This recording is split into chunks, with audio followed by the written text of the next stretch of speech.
السلام علیکم ورحمۃ اللہ۔ ایک حدیث میں اللہ کے نبی صلی اللہ علیہ وآلہ وسلم نے منع فرمایا ہے، جس کو امام بخاری نے نقل کیا۔ آپ نے فرمایا سمو بسمی ولا تکنو بکنیتی، کہ میرے نام پر نام رکھو لیکن میری کنیت نہ رکھو۔ اور ایک دوسری روایت آتی ہے جس میں حضرت علی رضی اللہ تعالیٰ عنہ فرماتے ہیں اللہ کے نبی صلی اللہ علیہ وآلہ وسلم سے کہ اللہ کے نبی صلی اللہ علیہ وسلم کہ اگر آپ کے بعد میرے ہاں اولاد ہوئی تو میں اس کا نام آپ کے نام پر اور اس کی کنیت جو ہے آپ کی کنیت پر رکھوں گا۔ تو نبی صلی اللہ علیہ وآلہ وسلم نے اس کی اجازت دے دی۔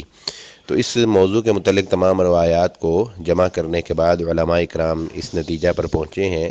اس میں دو آراء زیادہ قوی ہیں کہ ایک علماء کی رائے یہ ہے کہ وہ کہتے ہیں کہ یہ ممانعت نبی صلی اللہ علیہ وآلہ وسلم کی زندگی تک تھی، یعنی آپ کی کنیت نہ رکھنا یہ آپ کی زندگی تک تھی، آپ صلی اللہ علیہ وآلہ وسلم کی وفات کے بعد یہ رکھنا جائز ہے۔